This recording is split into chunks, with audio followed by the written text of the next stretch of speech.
Alrighty, guys. Appreciate everybody watching the video earlier. I'm going to make this intro super short and sweet. We're doing a reaction video tonight. This is a video that I've been trying to post for a couple of days now. Just haven't been able to get around to it. Wanted to make sure the energy is good for you guys on YouTube and the streams, man. Division Rivals. Woo! It ain't easy. Anyways, guys, if you enjoyed the video today, drop a thumbs up. This is by our good friend Dagnall. We reviewed one of his videos a couple weeks back. Very, very good. I like his style of video. Man, show him some support. He's got 35,000 subscribers.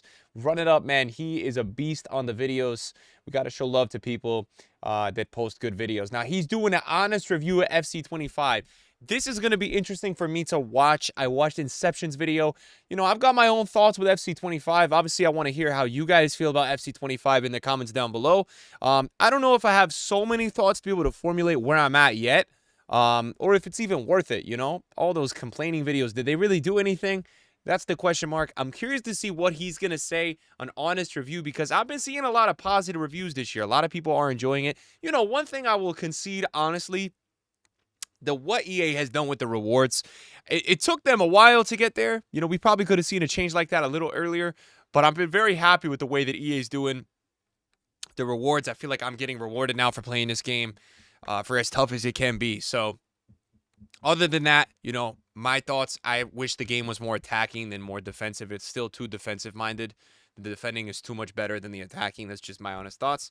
But I think a lot of people like that because it's realistic. People really do enjoy that, and they want realism. So, to those people, I don't disagree with maybe what you are wanting and what it is.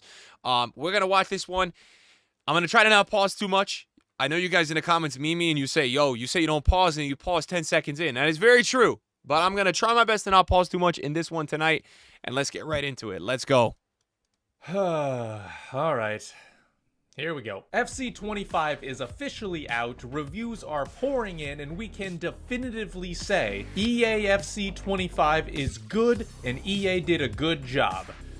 Oh, wait. Oh, okay, all right. See, yeah, look, the first guy was right. It was, well, I guess, So just like the release day from previous years, EAFC25 has some mixed reviews coming in. Some are calling it absolutely amazing, while others describe it using too many expletives for me to show because my grandma watches these videos. Hi, Grandma. Now, I decided to get the trial version of the game, which allowed me to play 10 hours worth. Plenty of time to properly review the game modes and, of course, the gameplay. Now, I've made my opinion clear that I don't exactly like EA or, you know, the games that they've been making for the past few years, but I'll try to set my biases aside and just focus on what the game is and how it compares to previous years of this game.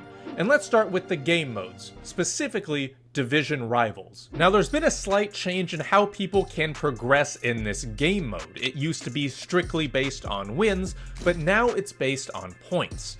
15 points gets you the standard rewards, while a staggering 45 points gets you the upgraded rewards. Who the has time for that? Now, this means that players can actually draw their matches and actually still be making progress towards their rewards, and with no other context involved, that's actually a pretty decent change. However, I do think that the system for divisions in previous FIFAs was better, as you could play your 10 games whenever you wanted, earn your rewards immediately, and then Miss the old menus, man. Oh my god, those menus are so good. Start your 10 games again. We're still doing these weekly rewards, so if you get your point total that you need early in the week, there is no need to continue playing. And while I'll tell you this though, with the way that EA have done the 45 points, and that's kind of where I'm like, I'm in between sides with the 45 points. One side of me is like, it's too much, but I'm not on that wagon of we need to patch that, because I think what EA have done here is good. 15 points is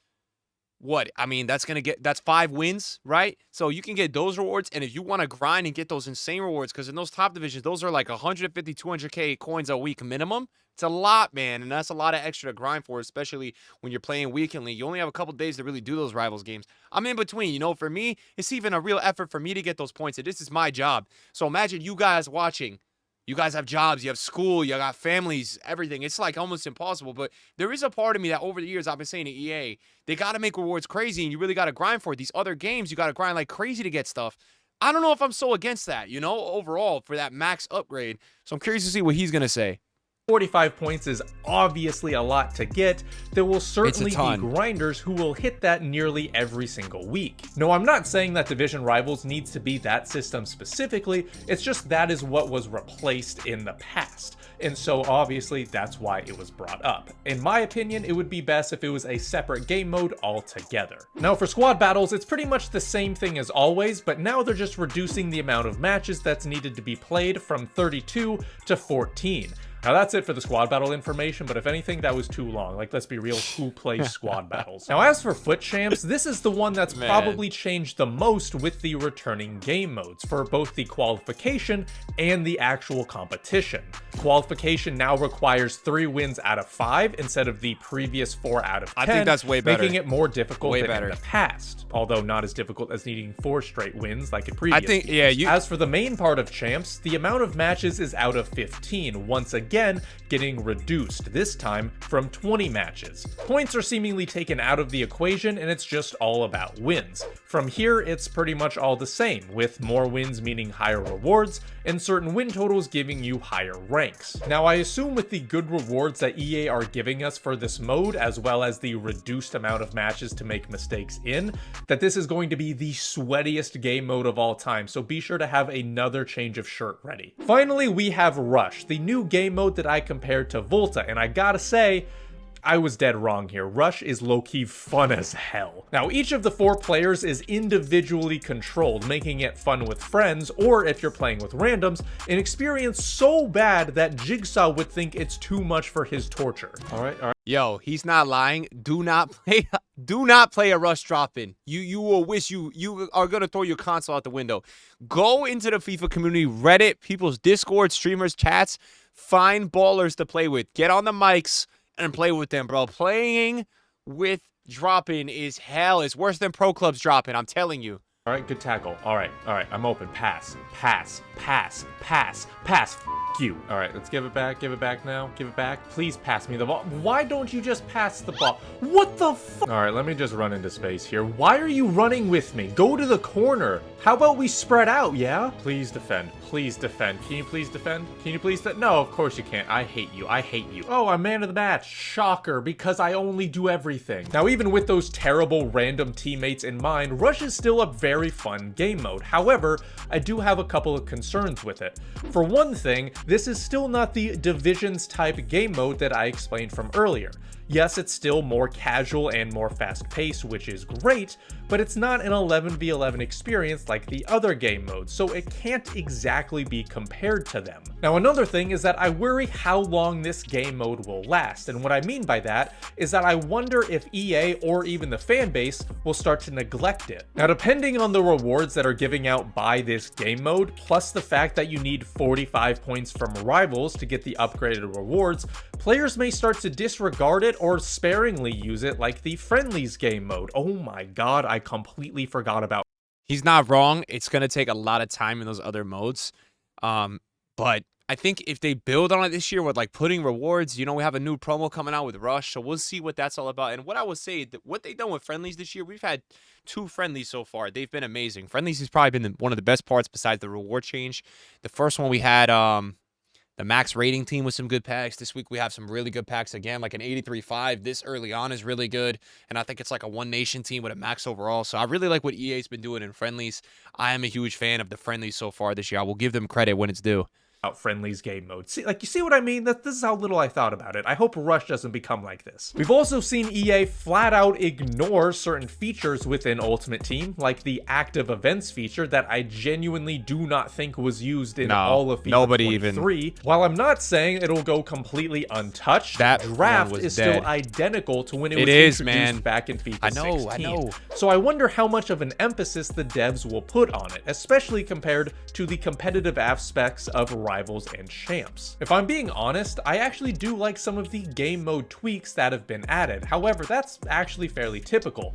While they've certainly missed in the past, game modes aren't typically the problem, at least the major problem. Now again, EA absolutely needs to add some type of Divisions game mode from the past, or even better, a tournament knockout style game mode, like the World Cup game mode from FIFA 18, or, you know, something from the UEFA competitions that they have a license for. This would be a more fun game mode that gives small rewards, and then would allow us to try new players in a more casual environment. I also have some reservations about how Rush will be treated in the future, both by the FIFA community and EA, and I also wonder what Champs will be like with the amount of matches changing yet again. Sweaty. We used to play 40 weekend league matches in 2 days. And guys, do you know how crazy it is that we used to play 40 games? It's actually like unbelievable. We used to play 3 times the amount. The difference that I will say though is I did feel like back then the speed of the game was a lot more fun, where I think EA went way more realistic. I mean, this is almost 8 years ago now, you know? It is 8 titles ago. And I think now the games are less because they have to be less. Bro, 40 games in this defensive simulator would be terrible. It would be terrible.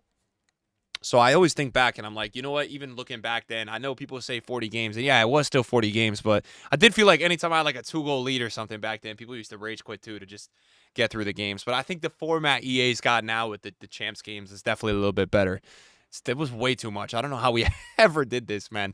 Let me tell you, that changes a man. Overall, these are some small games but a month, actual bro. decent changes made to the FUT game modes. But Rush will be the deciding factor in whether or not Ultimate Team will have a more casual mode, or if it's going to be another sweat fest for another year. Nah, Rush is really new casual. Features that have been added into the game, or ones that have been adjusted from previous years, we're going to start by looking at some that are outside of gameplay and take a look at those a little bit later. So starting with something new, there is a season pass that's been added across the entire game, which is actually pretty nice in my opinion.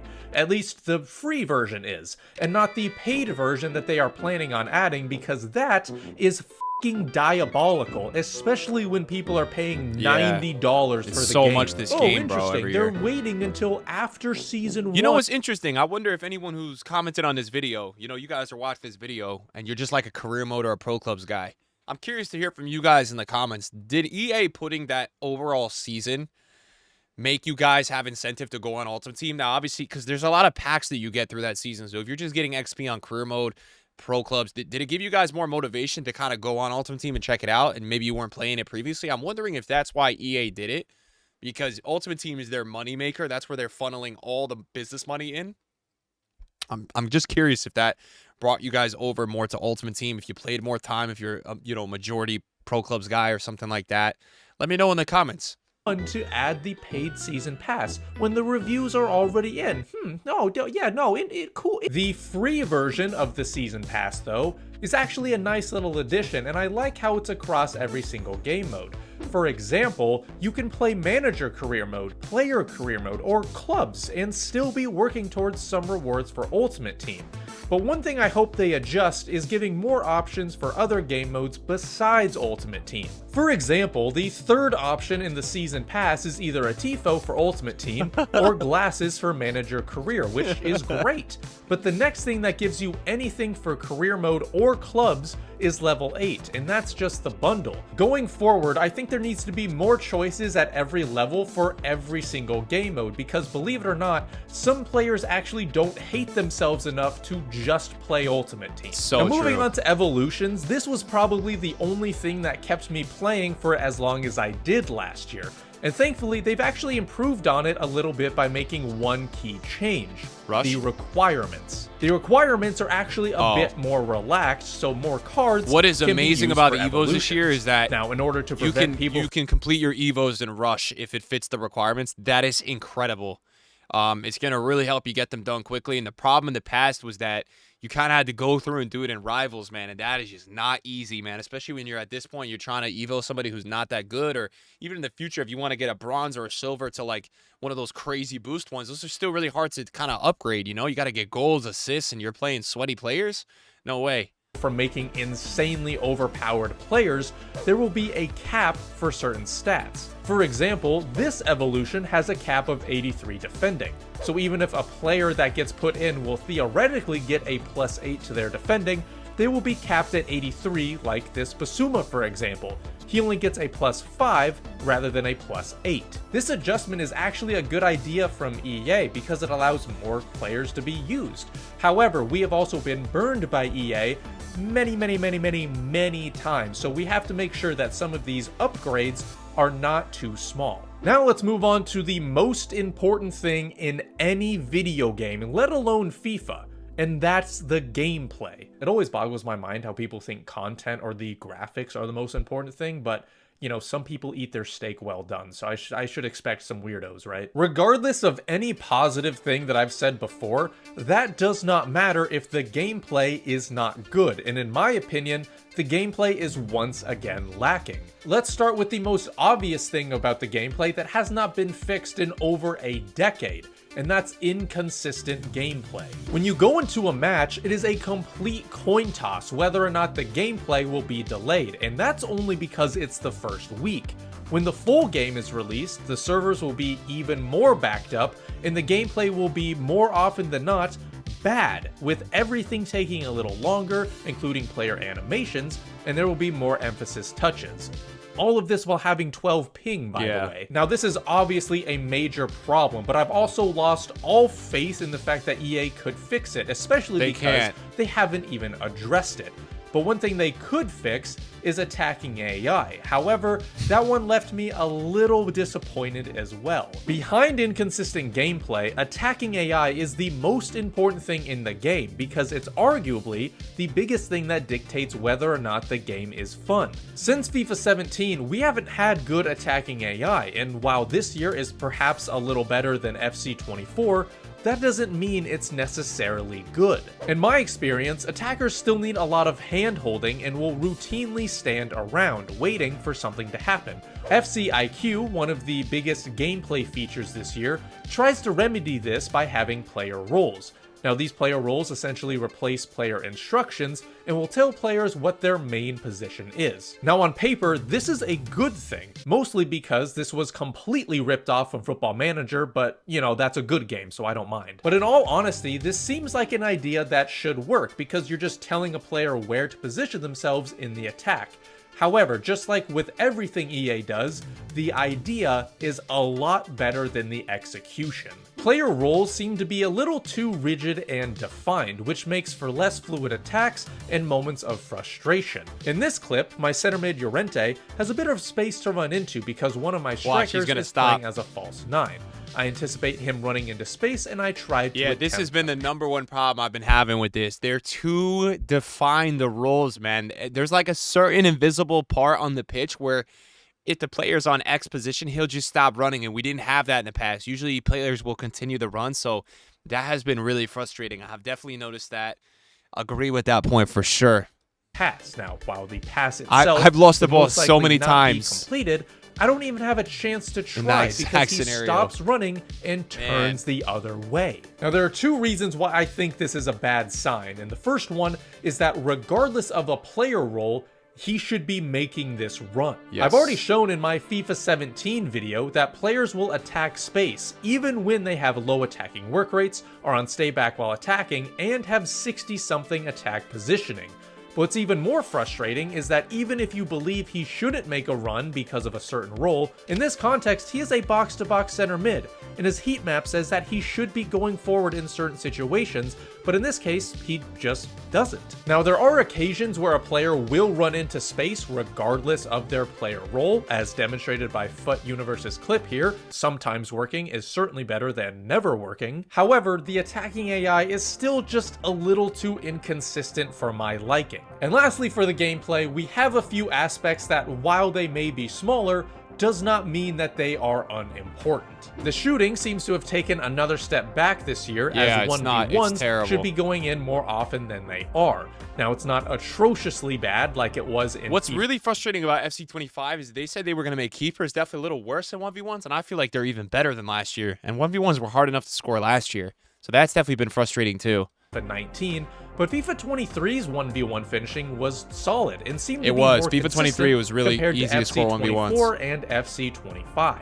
And I have to say this because I know someone will say something, but making the 1v1 finishing more random does not make the game better nor add a skill gap. In fact, it does the literal exact opposite. Now, passing is a hit or miss for me. On one hand, I love the fact that players can't make stupid 30-yard passes with their backs turned toward the player they're passing to, but on the other hand, there are times when I can't string together 2 or 3 simple one-touch passes. Dude. And that brings up that the was game Gerard speed, too, man. which is a little too slow for me.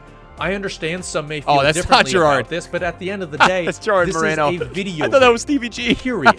It's supposed to be a fun, I was like, what a pass. arcade-style game with a realistic base. I don't need players moving around like they just drank 17 cans of Bang energy, but quicker play will be more fun and offer a higher skill gap. And this slower game speed in turn affects the left stick dribbling. In the slower style gameplay, the left stick dribbling isn't actually too bad, but again, I believe that the game speed should be faster, and ergo, the left stick dribbling should follow suit. Stand tackles seem to be a bit better with the 2 tackle tacks. Now, again, it's not perfect by any means, and I'm sure we'll be seeing clips of the ball bouncing back to the opponent 5 times before they score, but at the very least, it's a step in the right direction. And lastly, with defending in general, I don't think it's too bad. The defensive AI, while still being slightly overpowered, is not as overpowered compared to recent years. People seem to have to actually manually defend in order to get the ball more often. That's a hard disagree for me. Which is great to see, and it should be encouraged more. But I do wish second man press would actually work a bit better. Italian Stallion, please come back to us. I'm begging you. Just tell EA to fix second man press, please. So here's the thing. Overall, there are some positives and negatives about the game, pretty much like there is every single year. And there certainly seems to be a little bit of hype around this year. Again, same like every year. However, I do think the game will go into a downward spiral because of 3 reasons. For one, there will certainly be a patch or a series of patches that will inevitably plunge the game into an AI system. Yeah, so here's the problem with this first patch if it does happen. Usually we have this every year. The problem with this year's first patch is I'm definitely worried, and here's what I'm worried about. I think our community is going to cry to get the speed boost and the Trivellas patched. I think a lot of the community that requests this stuff are players that just aren't great at the game, or they tell themselves in delusion that they think that fixing these things is going to make a football game. Now, the problem with the current setup of this game is that people at the high level are required to do those 2 mechanics at times, because the passing, the attacking AI, and the speed is not good enough to actually just play normal. So abusing mechanics almost becomes the necessity, and that's because EA continue to, which is what I said I hard disagree with, address the defensive AI. Now, I saw a clip today of somebody defending FC25, FC24, and essentially talking about how it's not actually a bad game. It's not really different than FIFA 17. It's just the fact that we have competitive modes now and we all sweat. And I also disagree with that. Just for the reason that, well, while maybe I don't necessarily disagree with the fact that defensive AI has always been too OP in FIFA. I mean, I've been complaining about it since the start of time playing this game. What really for me is two major differences compared to those games and this game. It's not competitive modes, because we had competitive modes. I mean, people clearly don't remember what it was like to sweat a DKT, a Division 1 run going. You could only drop three games out of 10 to get the max reward. The major issue is that, one, the attacking AI, as he mentioned in this video, has gotten worse. And number 2, if you go watch back, I believe it's any all-gen FIFA 22 or before that, 21 or before that, what you will notice compared to then and now is this whole like 8-player in the box defensive setup. It doesn't exist. You know, there's R9 Rai has a pinned tweet of him skilling, and even when he's skilling in the opponent's box and the opponent is literally defensively set up, he's only got about 4 or 5 players in the box. So this from EA, where they're just neglecting even fixing this, is a major problem. And that's honestly why these glitchy attacking mechanics need to be used now, because it's one of the only ways to really break people down. So hopefully this first patch can address the things that need to be addressed. I understand that there's definitely attacking things that are OP, but I'd like to see both sides of the coin being addressed. Sorry for the waffle. I haven't really talked about that too much, but just something I wanted to add. nightmare that makes the game annoying to play, like there is every year. 2, there will eventually be a new meta that's discovered that will make the game boring to play, like there is every year. This is why the first month of FIFA is always the best, because virtually no one knows what the meta is or knows how to spam it. And what's funny is that people don't remember that. No one is spamming the same thing every single game. Yeah, because no one knows how to do anything yet. Just give it a month. You just wait and see. And the third thing is because every single year and in every FIFA, there are EA mistakes, bugs, glitches, slow menus, and bad servers that make the game even. That's me, guys. On the first weekend league this year, I was 1-0 and I was winning and I got a DC. And in the 15 game setup, I had no chance for rank 1. It's already hard to get that. But I had no chance because I already got a loss. What's up, bro? How you doing? Less enjoyable. I mean, before the standard edition of the game was even released, there was a queue to get into Ultimate Team. How does that happen? Now, I want to make it clear that I don't want this game to be bad. I genuinely want it to succeed. Of course, I want a video game of my favorite sport that's fun to play. And for the first month or so, we typically do have that game. Now, could this game actually be good? I mean, yeah, it's certainly possible, and I've actually had a bit of fun reviewing the game and trying out the new game modes. But do I genuinely think that that will be my experience for the entire year? Well, the past 6 iterations of the game being truly awful makes me think no. But hey, it's fine, all right? Because at least there's, at least there's, oh, the menu lagged out. Cool. Great video. Great video. Guys, hopefully you enjoyed this one. I'm signing off. Check out his channel. See you guys next time. Peace.